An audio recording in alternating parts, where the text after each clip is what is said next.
नमस्कार दोस्तों, unprofessional education पर आप सभी का स्वागत है। This is me Rajiv Ranjan Singh and इस वीडियो सीरीज में हम लोग क्रॉन पब्लिकेशन की जो बिहार जनरल नॉलेज की बुक है उसको कवर कर रहे हैं। अब तक हम लोगों ने एंशिएंट और मेडाइवल दोनों कवर कर लिया है। पिछले वीडियो से ही हमने मॉडर्न की शुरुआत की है और पिछला जो लेक्चर था उसी लेक्चर का कंटिन्यू हम लोग इस लेक्चर में करेंगे। तो पिछले वीडियो में हम लोगों ने बिहार ड्यूरिंग 18th सेंचुरी इसकी शुरुआत की थी, जिसमें हम लोगों ने उस दौरान बिहार के जो गवर्नरशिप है यानी कि मुगल टाइम में जो बिहार में जो गवर्नर्स हुए हैं उनके बारे में पढ़ा और हम लोग फिर अलवर्दी खान के बारे में पढ़े थे और बैटल ऑफ प्लासी तक हमने कवर कर लिया था। और आज के इस वीडियो में हम लोग बैटल ऑफ बक्सर से शुरुआत करते हुए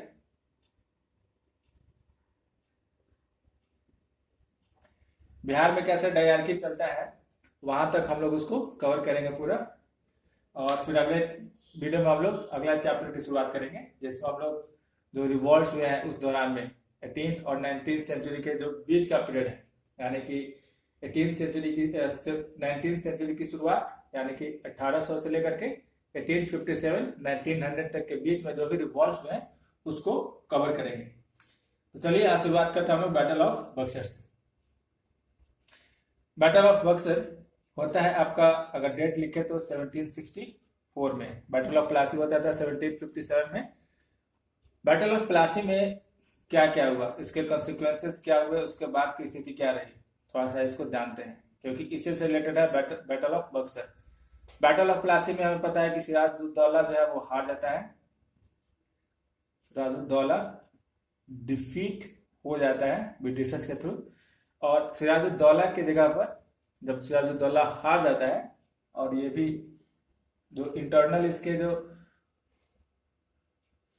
गद्दार आप कह सकते हैं क्योंकि इसमें कुछ लोगों ने लगभग ब्रिटिशर्स के ओर से ही लड़ा था। सिराजुद्दौला के अगर पूरी आर्मी को बांटे तो उसके 3 टुकड़ियां थी जिसमें से 2 टुकड़ियां जो है वो ब्रिटिश आर्मी के तरफ से ही हो गई थी, जिसकी वजह से सिराजुद्दौला जो है वो वॉर हार जाता है। और इसके बाद ब्रिटिशर्स अपना एक प्यूपेट यानी कि कठपुतली के तौर पर मीर जाफर को वहां पर बिठा देता है, नवाब बना देता है। यानी कि अब बंगाल और बिहार का जो गवर्नर है, जो नवाब है, वो कौन है? मीर जाफर।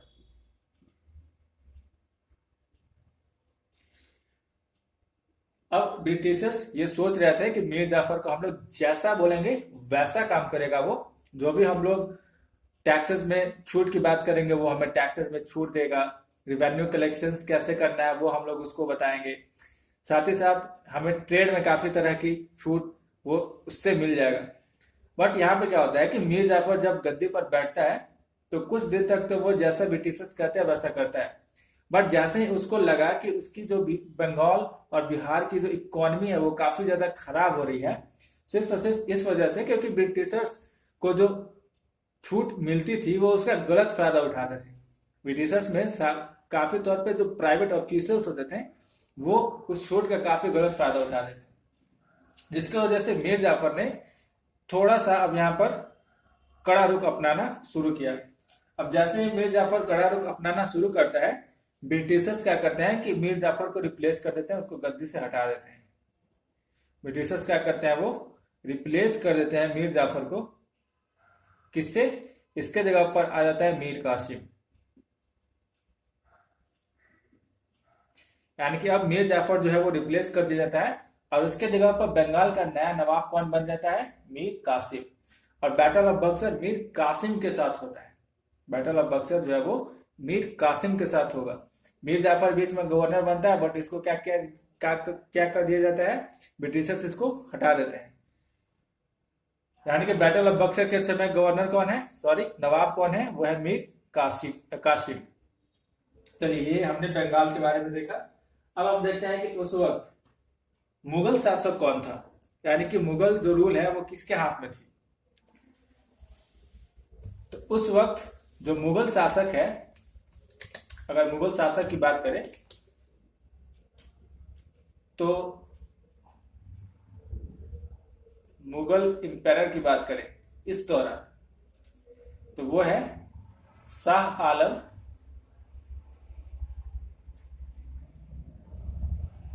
सेकंड। रिमेंबर, शाह आलम का जो नाम है, एक्चुअल नाम, यानी कि उसके बचपन का नाम जो है वो है गौहर खान। अक्सर क्वेश्चन याद रहता है गौहर खान। और गौहर खान जब दिल्ली के गद्दी पर बैठता है तब ये टाइटल शाह आलम के साथ बैठता है, यानी कि उस वक्त ये अपने आप को ये टाइटल देता है शाह आलम, और शाह आलम के नाम से ये गद्दी पर बैठता है। तो याद रखिएगा, इसका नाम एक्चुअल क्या है, गौहर खान, और ये टाइटल क्या मिलता है इसको, शाह आलम के टाइटल से ये गद्दी पर बैठता है। तो मुगल एम्परर था गौहर खान, बट उस वक्त मुगल एम्पायर की जो कंडीशन थी वो काफी दयनीय थी, यानी कि काफी पैथेटिक थी, क्योंकि वहां पर जो उसके नॉवेल्स होते थे उनका कंट्रोल काफी अधिक हो गया था।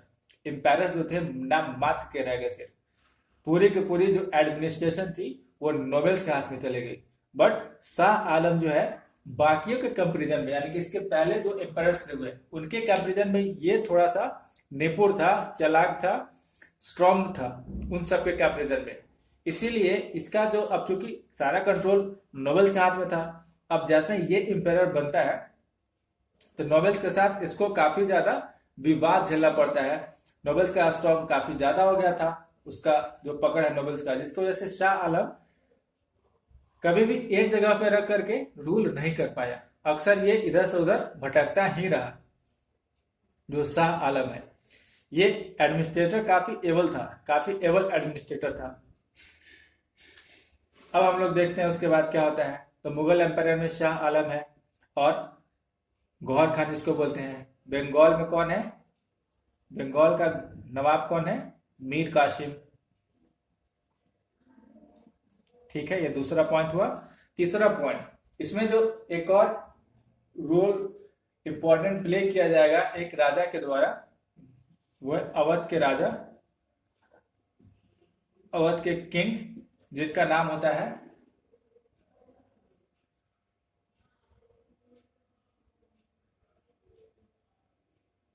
शुजाउद्दौला, जिनका नाम होता है शुजाउद्दौला। तो एक्चुअल में ये तीन एक तरफ होते हैं बैटल ऑफ बक्सर में, और एक तरफ सिर्फ और सिर्फ ब्रिटिशर्स होते हैं।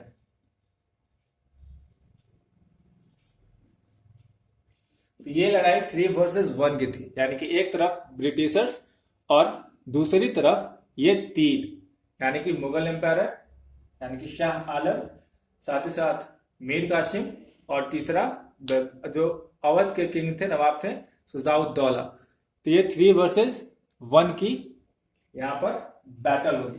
देखते हैं ये बैटल कैसे टेक प्लेस होता है, यानी कि ये बैटल किन सिचुएशन में ये बैटल जो है वो शुरुआत होती है, रीजंस क्या उसके होते हैं। ये तो आपने जान लिया कि बैटल किसके किसके बीच में हुआ। अब हम लोग देखेंगे कि आखिर ये बैटल जो है पूरे का पूरा जो सिचुएशन है वो कैसे अराइज करता है।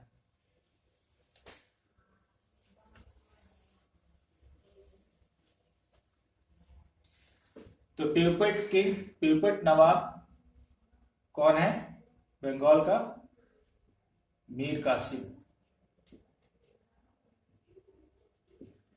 बट ये भी मीर जाफर के तरह ही ज्यादा समय तक प्यूपेट नहीं रह पाता है, क्योंकि जिस तरीके से ब्रिटिशर्स बंगाल का जो इंडस्ट्री है, बंगाल की जो मार्केट है, उसको वो बर्बाद कर रहे थे, वहां की इकोनॉमी बर्बाद हो रही थी, उसको देखते हुए मीर कासिम भी बहुत समय तक चुप नहीं रह पाया, और फिर इसने वहां पर आवाज उठा दी, यानी कि ब्रिटिशर्स के खिलाफ उनकी जो मांगे थी उसने ये मना कर दिया। जो प्राइवेट ट्रेडर्स थे उनको इसने रोक लगा दी, जिसके बाद वापस ब्रिटिशर्स क्या करते हैं कि इसको वहां से हटाने की कोशिश करते हैं।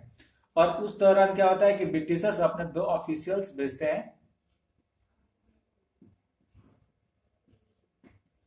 2 ऑफिसर्स वो भेजते हैं। ऑफिसर्स कौन कौन होते हैं वो 2, एक है मेजर एडम्स और दूसरे होते हैं मेजर नॉक्स। याद रखिए, स्टार्टिंग में ब्रिटिशर्स अपने 2 ऑफिसर भेजते हैं, एक है मेजर एडम्स को और दूसरे मेजर नॉक्स को। ये दोनों आते हैं और ये दोनों क्या करते हैं कि वहां पर सबसे पहले तो मुंगेर पर जाकर के अटैक करते हैं और मुंगेर को अपने अंडर लेते हैं, और उसके बाद फिर पटना को अपने अंडर में लेते हैं। दोनों यहाँ पर जीत जाते हैं। मीर कासिम को अब यहाँ से भागना पड़ता है, और मीर कासिम यहाँ से भाग करके मीर कासिम को यहाँ से क्या करना होता है, भागना पड़ता है, और यहाँ से ये फ्लेड कर जाता है कहां पर, अवध में। तो जब ये दोनों मेजर एडम्स और मेजर नॉक्स अटैक करते हैं और मुंगेर और पटना को जीत जाते हैं, तब मीर कासिम को यहाँ से भागना पड़ता है, और वो भाग करके कहां चले जाते हैं, अवध में। और फिर मीर कासिम जो है वो अवध भाग जाता है, उसको भागना पड़ता है, और वहां पर जाकर के मीर कासिम जो है वो इन दोनों से हेल्प मांगता है। वो हेल्प की बात करता है शाह आलम से, और साथ ही साथ जो अवध के नवाब थे, किंग थे, शुजाउद्दौला से, शुजाउद्दौला। तो मीर कासिम वहां जाकर के इन दोनों से हेल्प मांगता है, मदद मांगता है, और ये मदद जो है मीर कासिम को ऐसे ही नहीं मिल जाती है। इसके लिए मीर कासिम को पैसे देने पड़ते हैं। शाह आलम को वो 17 लाख रुपए पे करता है उस वक्त में, और शुजाउद्दौला को,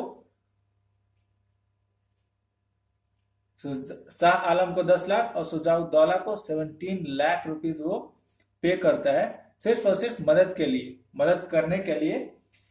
तो अब क्या होता है कि अब तीनों एक साथ मिल जाते हैं, शाह आलम, सेकंड शुजाउद्दौला और मीर कासिम, और इन तीनों का वॉर होगा ब्रिटिशर्स के साथ।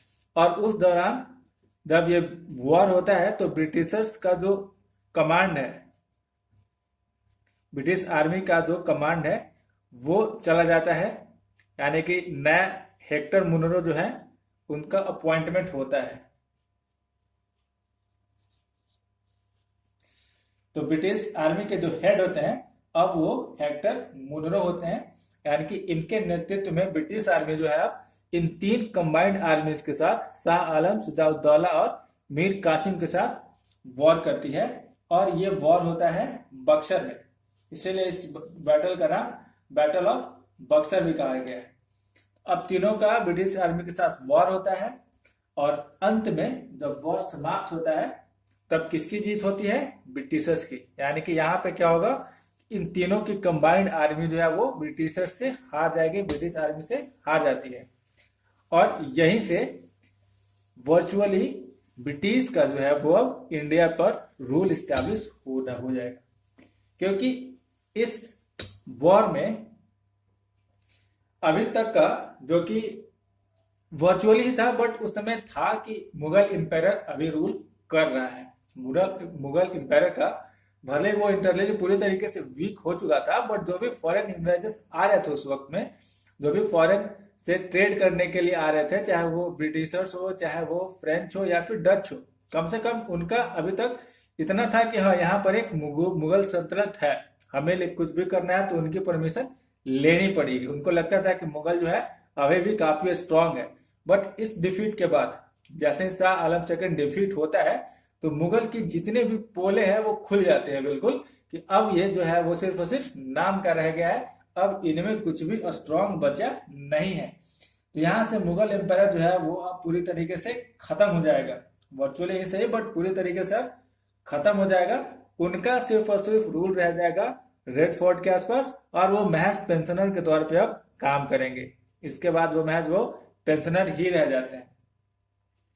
तो यहाँ पर ट्रीटी की जाती है शाह आलम के साथ ब्रिटिश की।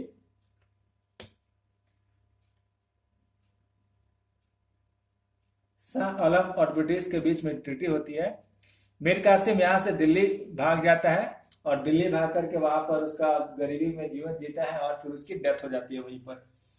और ये शाह आलम जो है ब्रिटिश के साथ ट्रीटी कर लेते हैं, और ट्रीटी जो होता है वो कोरा डिस्ट्रिक्ट इलाहाबाद में होता है। और इस ट्रीटी के तहत एनुअल पेंशन, एनुअल ट्रिब्यूट जो है वो शाह आलम को जाना शुरू होता है 26 लाख रुपए। 26 लाख रुपए एनुअल पेंशन या फिर ट्रिब्यूट होता है। पेंशन तो अभी नहीं है, ट्रिब्यूट है, क्योंकि पेंशन बहादुर शाह जफर जब लास्ट होगा उसके बाद वो पेंशनर हो जाते हैं। तो अभी 26 लाख रुपए ट्रिब्यूट के तौर पर एनुअली जो है वो शाह आलम को जाने लगता है, और इसके बदले में शाह आलम जो है वो बिहार, बंगाल, उड़ीसा, इन तीनों जगह का जो दीवानी राइट है यानी कि रिवेन्यू कलेक्शन राइट है वो किसके हाथों में दे देते हैं। दीवानी राइट अब हो जाएगा किसके हाथ में, ब्रिटिशर्स के हाथ में।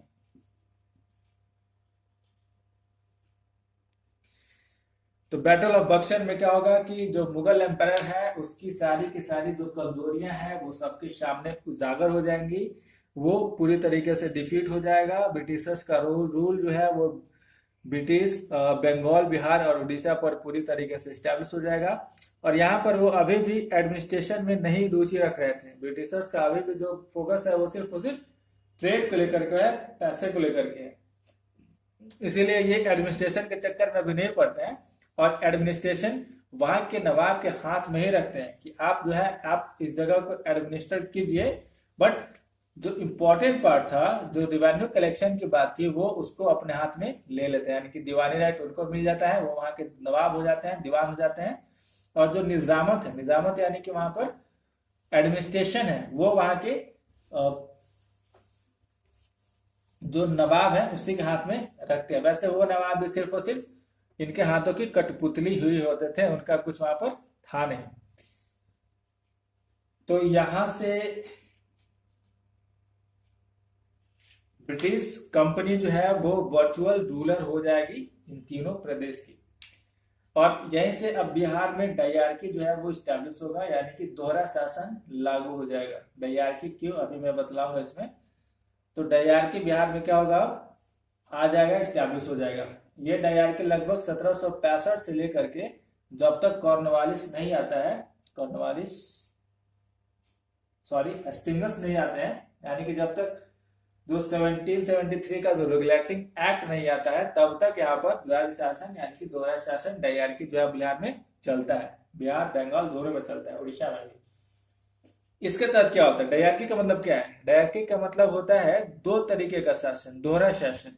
यानी कि अगर किसी स्टेट की बात करें, बिहार बंगाल की बात करें, तो इसको दो पार्ट में क्या करते हैं, डिवाइड कर देते हैं। एक हो जाता है इनका रिवेन्यू कलेक्शन का पार्ट, यानी कि फाइनेंशियल आप कह सकते हैं रिवेन्यू कलेक्शन,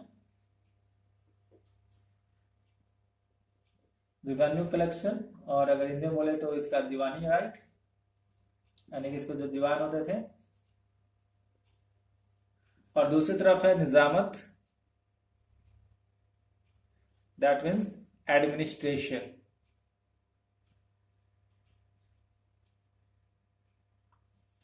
तो ये चला जाता है ब्रिटिशर्स के हाथ में, ब्रिटिश इसके ऊपर अपना कंट्रोल रखते हैं, और ये रहता है वहां के नवाब के हाथ में।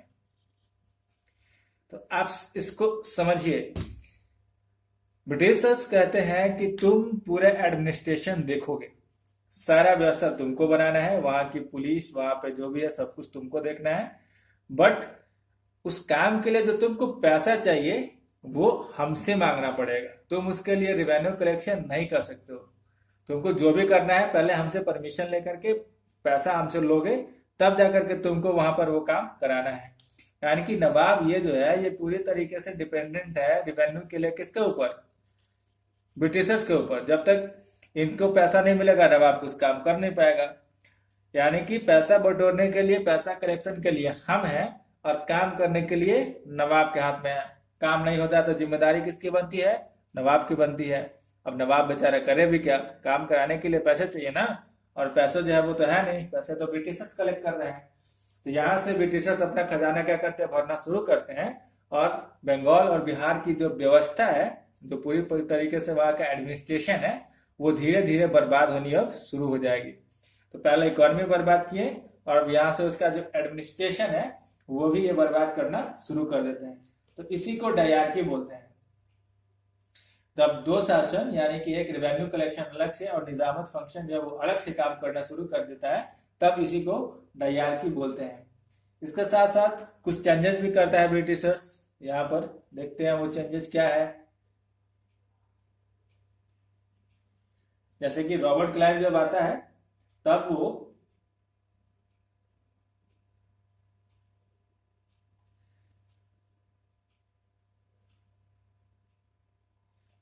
धीरज नारायण को दीवान बनाता है।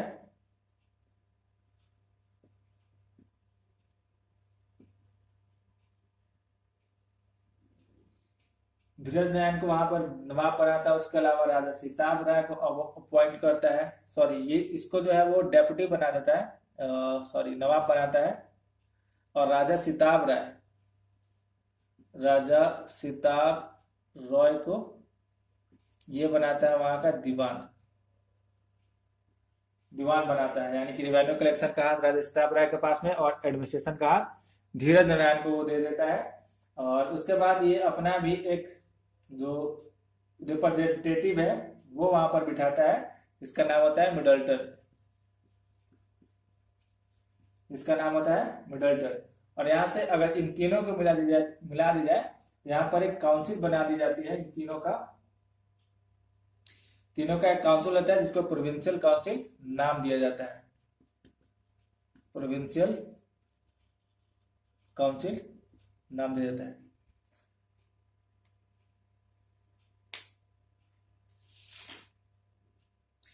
तो ये सारे कुछ चेंजेस होते हैं जो कि उतना इंपॉर्टेंट नहीं है, तो उसको हम लोग यहाँ पर डिस्कस नहीं करते हैं। इंपॉर्टेंट था battle of Buxar, battle of Plassey, ये चीजें हो गई। एंड जो ये सारे जो है वो इंपॉर्टेंट नहीं है, क्वेश्चन इससे आते नहीं है।